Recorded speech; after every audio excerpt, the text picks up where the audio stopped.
So I'd like to call the meeting to order for the MPO Policy Committee, November 17th at 1:30. Introductions will begin to my right.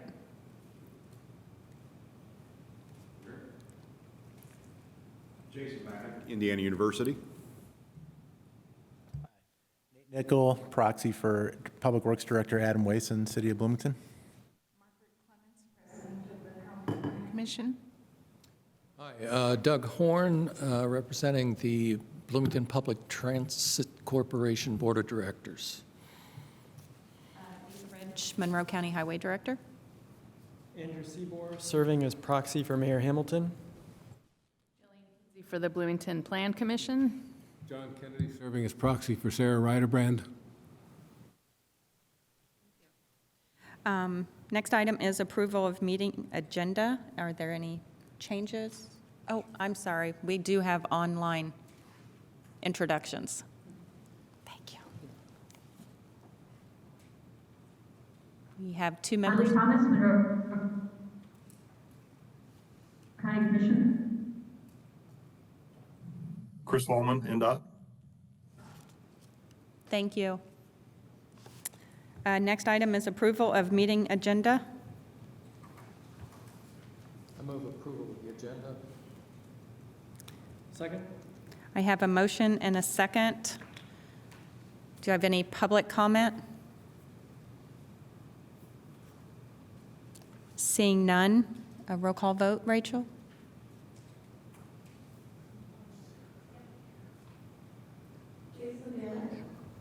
Yes.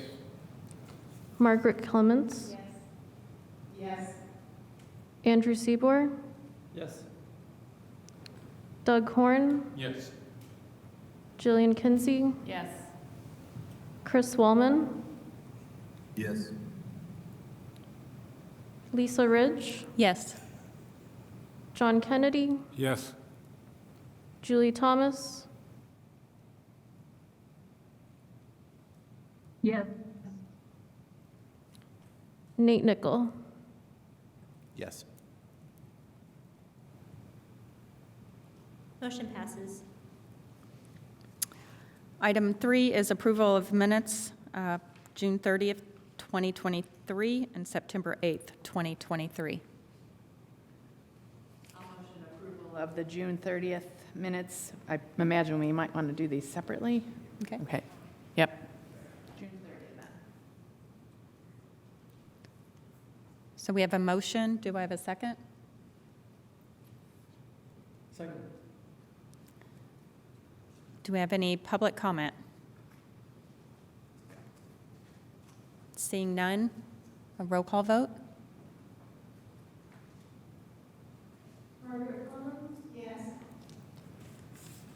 Andrew Seaborg. Yes. Doug Horn. Yes.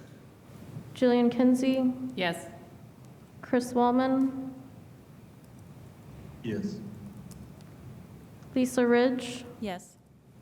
John Kennedy. I abstained. I didn't attend the meeting. Julie Thomas.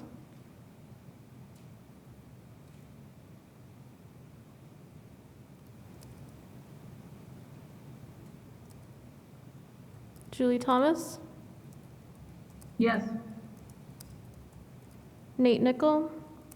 Yes. Jason Bannock. Yes.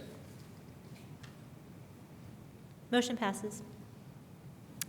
Move or approval of minutes for September 8th, 2023. I'll motion approval of the September 8th, 2023 minutes.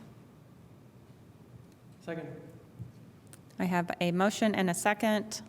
Any public comment? Seeing none, roll call vote, please. Andrew Seaborg. Yes. Doug Horn. Yes. Jillian Kinsey. Yes. Chris Wallman. Yes. Lisa Ridge. Yes. John Kennedy. Abstain. Julie Thomas. Yes. Nate Nickel. Yes. Jason Bannock. Yes. Margaret Clements. Yes.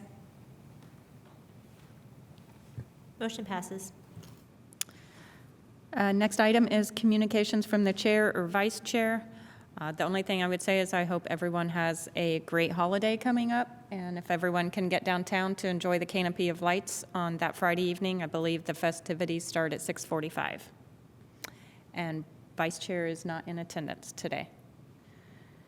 Reports from officers and/or committees. Do we have someone from TAC? We're on TAC. We met at our last meeting and unanimously approved the tip amendments that are proposed today. And I can let staff do a little more details on this, but we had some just corrections on the budget that was presented to accurately reflect the Fullerton Pike project. So I know staff corrected those. And Rachel, if you want to provide any updates, that's fine. But otherwise, we were approving the tip amendments. Citizens Academy? Well, so met the same day. We had, by the time we got to it, the corrections had been made, so we were able to approve those things that are on the agenda today. After the meeting, we stopped, and after the meeting stopped, we had a short discussion among a few of us on potential changes to the complete streets policies, what impact that might have, for example, with more focus on environmental justice, on the scoring. But it was just a discussion among us. But we obviously see some changes will be coming with as the complete streets policy is come back for review sometime early next year, I'd assume. Thank you. Moving on to reports from the MPO staff. Item A, DES number 1700198. Yes, so in October, we received a notice of project advancement for the State Road 4546 access improvements for Bloomington, Monroe County. And as Lisa said, it says number 1700198. NDOT Seymour District held a public hearing on June 7th. The purpose of the project is to reduce the likelihood of more severe right angles and left turn crashes by reducing the number of crossing conflict points along that stretch, and to also restore local connectivity to areas north of State Road 4546.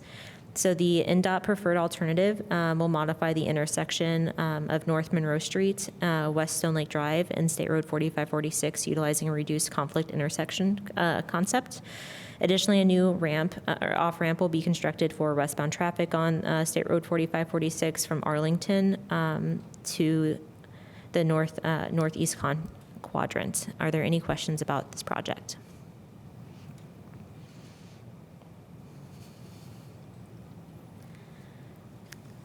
Don't.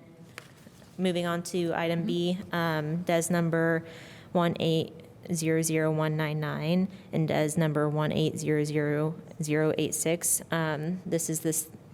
Let's see.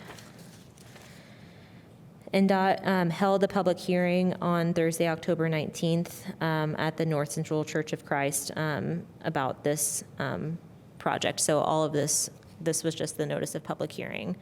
I'm not sure if Chris Wallman has any updates about this, of how the hearing went, but that's all the information we have. Is it possible to move the mic closer to you a little bit, Rachel? It's hard to hear you. Oh, I'm sorry. Yeah. Yeah, Is this thank better? you. Yes. Okay. I'll try. Thank you. Thank you. Yeah, I can give an update. We recently held the public hearing for that project. I think the comment period has since expired. I think it was October 19th when we had the public hearing. I think the public comment period expired on the 3rd of this month, I believe. We're still developing the project. Our designer is now incorporating and responding to all those comments that they received from the hearing. We had a pretty decent turnout. And so we had some good discussions, and I don't know if you've got any other project-specific questions or comments. Please get with me. I'll try to answer them for you.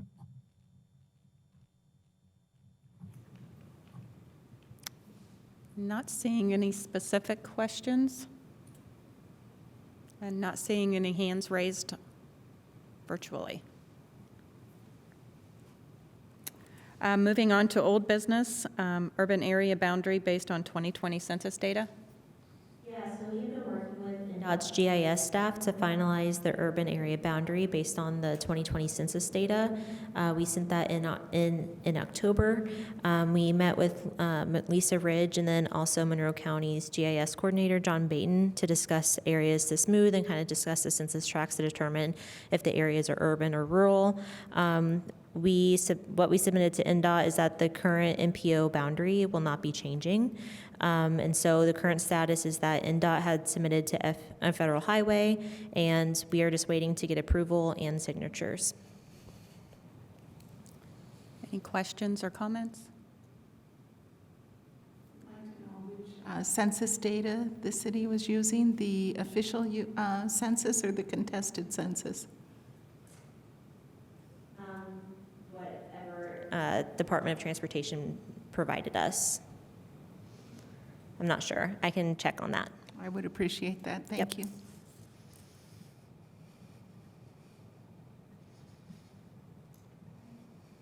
Item B, 2023 Indiana MPO Conference. We held the MPO conference in mid-October, and it was pretty successful. We had about 150 attendees total. Thank you for everyone who took the time to either attend or send representatives to present and helping us host a successful conference. Are there any questions about the conference?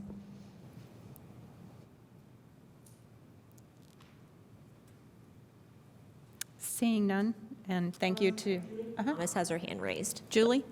I actually have my hand up. I just wanted to comment and thank Rachel and everyone I just wanted to thank Rachel and everyone at the MPO staff. They put this together and they were under extreme stress doing so, and they did a fabulous job. So kudos to them. Thank you. It's appropriate to ask Rachel this, but can you offer any key insights about themes, or were there some really salient issues that were raised that ought to be on our minds from the conference? Our theme for the conference was climate change and sustainability, so we talked a lot about alternative transportation. We held a really productive bike ped panel. I actually received a comment that they wish the panel was longer. And then we also had a really interesting presentation from Kathy Schultz from Bloomington Transit. We had representatives from Monroe County speak. We had representatives of the city of Bloomington speak. So overall, it was just case studies of what the community is doing and how other communities around the state could replicate that. As far as key takeaways, I can put you in touch with like some really interesting. I don't really have any key takeaways on the top of my mind right now, though. I think it's important for us to, for a broader audience to be aware of what's being discussed among, shared with other communities, and maybe where there's some consensus around some shared goals or anything like that. I will say that one of our mobile workshops consisted of an e-bike tour around Bloomington and Monroe County. And a lot of the participants of that workshop really appreciated just how accessible the community was and how safe they felt on their e-bikes. Thanks. Don? Would it be possible for staff to prepare an executive summary of the event? Yep. That we could perhaps address and be aware of, again, what's ahead of us and what points of interest may be worthy of pursuing. Definitely. Thank you. Is there anywhere that some of the presentations were posted online that people could go back and view? No, some of the presentations, some of the speakers did not want to be very public, so I'm happy to provide the contact information. So if there's, and I can include all of the presentations and contacts in that executive summary. So if there is a compelling presentation that you'd like more information on, you can contact the speaker. Great. Thank you. New business, item A, fiscal year 2024 to 2028 TIP amendments. We have, I think, 7 TIP amendments to go through. The first 2 are regarding Monroe County projects. Number 1 is DES number 1802977. This is the Fullerton Pike Phase 3 roadway project. This is one of the projects that Nate inferred to that we had a slight discrepancy in the technical committee. We included the wrong applications in that meeting. This has the correct applications, so we are transferring $56,572 from the pedestrian trail crossing project, which is DES number 1900493, that's item number 2, to the Fullerton. So it's just an increase of $56,572 in federal dollars and then the appropriate local match. Any questions about Fullerton Pike Phase 3? I'll move on to pedestrian crossing.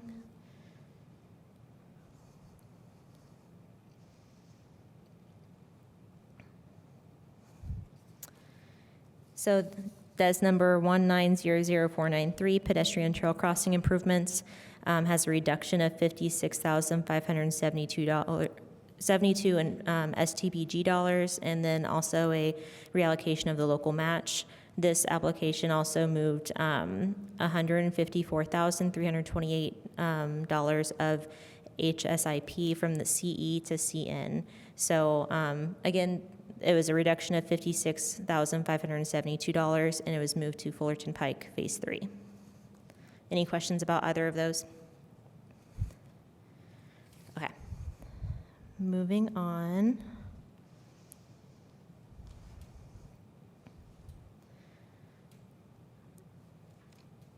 Sorry, this. No, we actually, oh, I'm sorry, anyway. Any comments from county officials on either of those? I'm sorry, the echo and your voice quality, I'm hearing about every third word. I'm sorry. It's not your fault, it's Yeah, the I'm having a little bit of Yeah. trouble hearing you all too, so I apologize on Okay. that. So I just wondered if county had any additional. Lisa, you can go ahead. yeah, we have been going back and forth with a lot of applications this year, and that was just a discrepancy on our part within our county projects. Moving those funds around had no effect or taken away from any city projects or transit or anything. It was just getting our numbers in line. Okay, thank you. We always appreciate, Lisa, how you manage all the various resources and how you marshal them to the best effect for everyone. Thank you. Thank you. Okay. Item number 3, DES number 2000231. This is the intersection improvement with added turn lanes from State Road 46 bypass to the North Russell Road. NDOT submitted this to modify the fiscal year 2024 amount to $1,740,324, and this will be in construction and HS funding. And that's really all the detail I have on that. Are there any questions? To know how the controversy about the multi-use path versus drivable area on this corridor has been addressed? Chris, do you have any comments on that? Yeah, we're still early in the engineering phase on this. We got started with some 100% state funds to do an engineer's report, scoping document on this next phase of the project, furnished from Pete Ellis to North Russell Road. That draft or that engineer's report has been completed. It's been shared with city and county officials. So this amendment was to obligate some federal funds on the project for preliminary engineering. So it's not very much further down the road than that. So Thank you. And I apologize, I misspoke. I gave the numbers for the following projects. So the corrected numbers for DES number 2000231 is actually to modify the amount to $599,668 in fiscal year for PE and HS funding. I apologize on that. And seeing no further questions. Oh, Andrew, go ahead. I'm sorry. Just a question, and just for everybody's clarity. So this is a different project than what recently had a public hearing for. This is a project that continues further to the east, at least that's my understanding. It's got a different DES number and goes out to Russell Road. I think my question, and Chris, if you're able to answer, is so this is design funding for this fiscal year. which is great. And then it doesn't appear to show any construction funding, but it lists a letting date in 2025. So just, I don't know if you could speak a little bit to just the schedule, anticipated schedule, or if funding for construction is secured at this point. This, and I may have mentioned it before in a previous meeting, this is a provisional project. NDOT has designated a few safety and mobility projects as bench projects. So we would develop those with preliminary engineering money and then see where they fall out as far as when funding is available. Fiscal year 25 was the first fiscal year the money would have been available. Likely, and I think I mentioned this before, we will likely not hit 2025. It will be later. So it could be 2027 or so.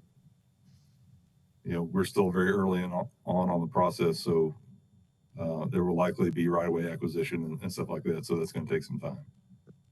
So That's what I was expecting. Yep. Thank you. Yep. Mhm. Go ahead, Julie. Thank you. This is one of the concerns we had about this project because it's going to drag out the traffic issues and congestion, which leads to safety concerns, a much longer time period because the other project is moving forward. So it's almost like this is going to be 3 phases or 2 phases, but they're not going to happen at the same time. And so, especially with school traffic at University Elementary, I just think this is incredibly problematic. And if there's any way to move it forward along with the other project, just get it all done, that would be preferable. But I know that that's not how this works. Ideally, it would have been great if we could do it all at once. Unfortunately, just the timing of development and the time it takes to get environmental document prepared and right away acquired, that's just not going to be able to happen, I don't think. And also, you know, we're competing for funding throughout the whole state on these areas to improve. So, I guess that's why it probably couldn't have all went in one big chunk, but it'll be phased. Yeah, I appreciate that. Thank you. One more question, just really appreciating the dialogue. I guess recognizing this project will be competing statewide for construction funding. Maybe my question, whether it's to Chris or to the group, is like if there's anything that we as an MPO could do to try to help highlight for the state's prioritization efforts to understand that if there is interest in this project from multiple jurisdictions, if that would be useful or meaningful in any way to help in that prioritization exercise?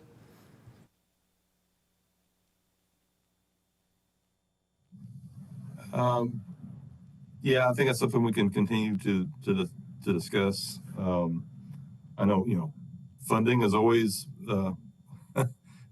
welcome and always helps raise priority levels if we've got partnering efforts. But I know, you know, the MPO has a limited amount of funds and you guys have those kind of already obligated. So I mean, that's just one way that would help. Another, I mean, I think NDOT, at least Seymour District, we know that the MPO supports improvements in this corridor. So we've been fighting pretty hard for this whole corridor to get these improvements. We've even added some of our own district discretionary money that we have towards projects to the first phase. So. Thank you, Chris. Appreciate you guys recognizing the support for it.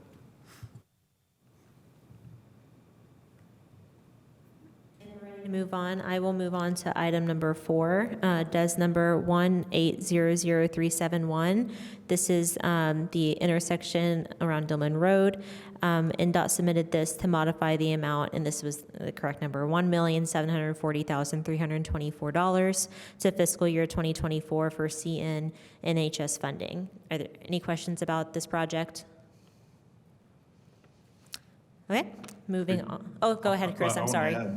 I sent you an email this morning on this, Rachel. We want to withdraw this one because this project is getting moved out to fiscal year 25. So we're working on resubmitting it as amendment.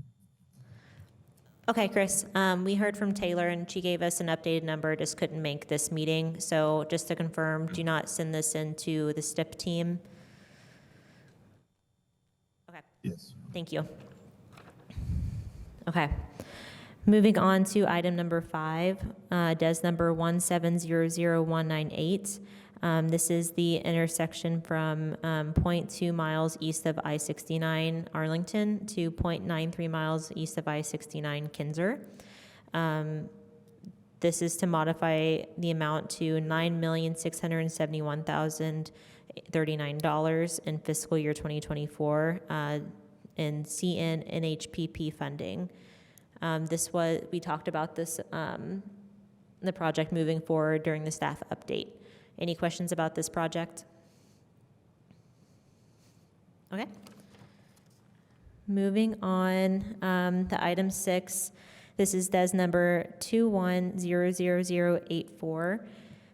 This project was mistakenly removed from the TIP that was approved earlier this year because NDOT submitted a similar project, which is the 2024 to 2028 bridge inspection. This project should still be in the TIP.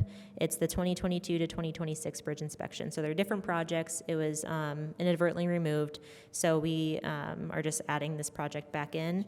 On Bates page number 30, NDOT supplied us the corrected numbers on that. Any questions about DES number 2100084? Okay. And then lastly, moving on to DES number 2300141, 2024 to 2028 bridge safety inspection and inventory. This is in the TIP. When we were discovering the previous project that was not included, we received updated numbers for this project. Are there any questions about either of the bridge inspection and safety projects? Okay, those are all that I have, Lisa. Andrew? I guess just a general, I was wrestling with when to ask, just a general question. I really appreciated the staff presentation and summary of what each of these were. But just, I guess, maybe making a request for future meetings, if there could be like a staff report in the packet that kind of captures, in essence, what each project amendment form is. Like, we could see what the request is, but like, this is a reduction in this, or this is a new thing for this, or this is not yet funded for, like, those little important details are really important, and we can't necessarily draw it from a quick scan of these. So just for future meetings, I think that would be really helpful. Yes, we can certainly provide that. And from, I think the technical advisory committee requested that for some of these NDOT projects to have a map. And I also think that would be really useful, but we also don't, as an MPO, receive that from NDOT. So we will try to make those clarifications on how the TIP is changing, whether it's a reduction or an increase in funding. So certainly we can make a staff report. I second that idea. I think it would help us better focus on what the real heart of the matter here is for our consideration. And for example, with the bridge safety, I was wondering, are these normal processes, or were these brought because there's a concern? If this is, part of normal inspection and inventory, then fine. So I wonder if that could also be part of the summary, that some of these are routine and some are a response to something. So kind of a little bit about what the change is, as Andrew is suggesting, but then a little bit about what the significance is. This is routine. That would be really helpful. And I don't know if it has to be in a report, it doesn't have to be written out or anything, but just as points for us, for our consideration, that would be helpful to me at least. Thanks. Thank you. We can certainly start doing that. Andrew mentioned as well, I know it's been an item on TAC's radar for a while, and just an executive summary for each proposed project I think would be very helpful. And like was mentioned, I don't think it has to be very in-depth and detailed, because that kind of, the report itself handles that, but just an overview of what we're considering as a committee would help, and I think that would be really good.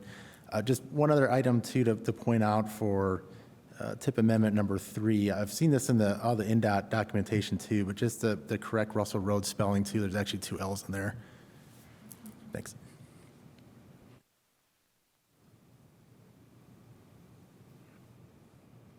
Thanks, Nate. No, and I think that's a great idea. And even as, I think, project owners, if city, I know Andrew and myself submit a lot of these, and if you want us to provide a small summary when we send you these tip amendments, we're happy to put something together so you don't have to reinvent the wheel, and you can do a copy and paste for some type of overall summary. So if we, as project owners, if we can help you, we're glad to. That would be great. And the state transportation improvement program team has also requested, that we clarify those remarks. So it's a consensus on all sides, and it seems like that's going statewide as well. So those remarks would be great, just so we're clear on what we submit to the state. And then we're working with the NDOT team as well to make sure those remarks are included. Great, thank you. Any other comments from the board? Any public comment on the tip amendments? Seeing none, a roll call vote. Doug Horn, Yes. I'm sorry, did we motion? Oh, I guess we do need a motion, don't we? Maybe a quick question. Did I hear that we're supposed to be pulling one of these from the, Yes, the Arlington to Kinzer, that was DES number 1700198. Correct me if I'm wrong, Chris. That was, there's going to be an updated figure, and we've been talking with Taylor Heron from NDOT and have that scheduled to be on the December Policy Committee meeting. No, I think Arlington needs it to stay as it is. Oh, It I'm is sorry, the, which one needed to It be? is 1800371. Okay, thank you. That is the Dillman Road intersection at 37, or at 37. And then that's going to move to 25. So we're working on a new amendment to submit. Thank you. For a motion. Motion to approve the, let's see, what does it end up being? 1, 2, 3, 4, 5, 6 amendments presented, just noting the exception of the removal of DES 1800371, but the others as stated in the packet. Second. We have a motion and a second. Any comments from the board? Any public comment? Seeing none, roll call vote. Nate Nickel, Yes. Julie Thomas, Yes. John Kennedy, Yes. Lisa Ridge, Yes. Chris Wallman, Yes. Jillian Kinsey, Yes. Doug Horn, Yes. Andrew Seabour, yes. Margaret Clements, Yes. Jason Bannock. Yes. Motion passes. Item B. So we have been working with Smart Growth America to update our current complete streets policy. When we reached out over the summer, Smart Growth America graded our current policy, and we received a score of 66 out of 100, and then gave us some suggestions for improvement. Those suggestions were based on equity and some of language concerns. Mostly the language was changing wills to shalls and musts. So we have been working with the Technical Advisory Committee and the Citizens Advisory Committee, taking in suggestions, and we have been accepting those until November 22nd. And then we're anticipating to prepare those changes and present them to TAC and CAC, and then bring them to Policy Committee. And we'll probably be bringing that to Policy Committee sometime in early 2024. Any questions about the Complete Streets policy in general? And this committee receives a draft after the other committees have looked at it twice.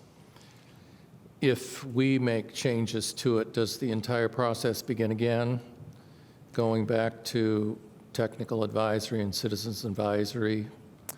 John, if we talked, when John, Sarah Ryder-Band, Pat, and I, we met briefly during the CAC meeting, and it was brought up that maybe having a working group with all members from all three committees may be an efficient way to help us update this policy.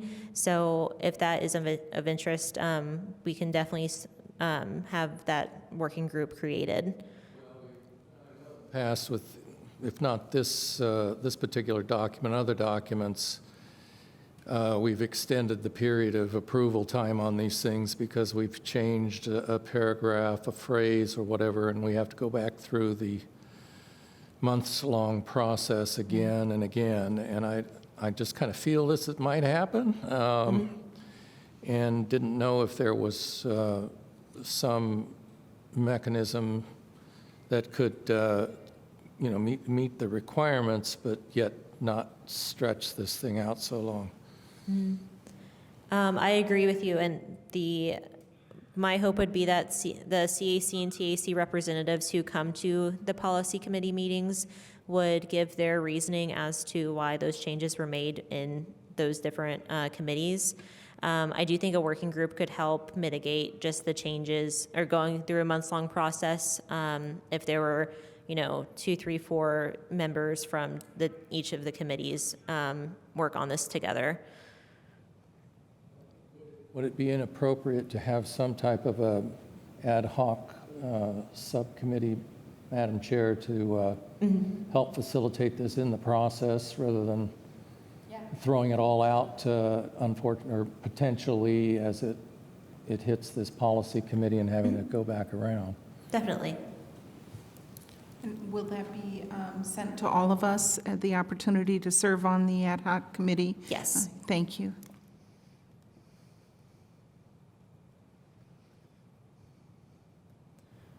Sorry, I'm just taking a note.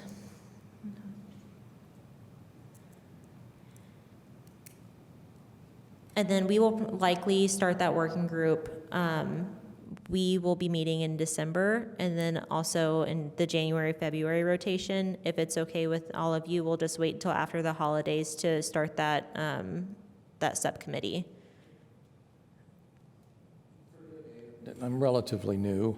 I'm wondering if these changes have their start with the policy committee, or do these changes generate from either technical or citizens? Who's leading this charge, I guess, is the question. The staff is leading the charge, I guess. And the way I'm also new, so.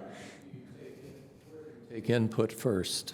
I usually bring it to TAC and CAC prior to policy. I know for like tip amendments, we take to those committees first to get their support before bringing it to policy. So we're just following that same line of reasoning with the Complete Streets policy. We are happy to provide it's public, it's on the TAC and CAC meeting packets, what we have shown to them. So if there's interest, it's definitely on those pages. But otherwise, that's usually the way we bring things, by presenting to TAC and CAC first. That, I think the ad hoc committee would be helpful before it comes here. Thanks. Any other questions or comments? Okay. We lost them online. Oh, no. Okay. Julie, Chris, do you have any questions or comments? No, not at this time. No, thank you. Thank you. Thank you, Rachel. Public comment on matters not included on the agenda. Anything from board members?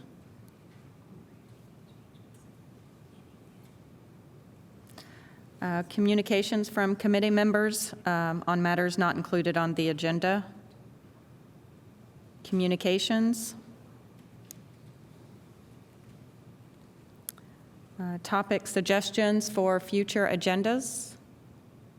We will be getting the 2024 calendar on the next meeting. Okay. So we can look out for that. Thank you. And as Rachel stated, upcoming meetings, we do plan on having a policy committee meeting in December, December 8th at 1:30, and Technical Advisory Committee, December 6th at 10 a.m., and Citizens Advisory Committee at December 6th at 6:30 p.m. And with that, we have a motion for adjournment.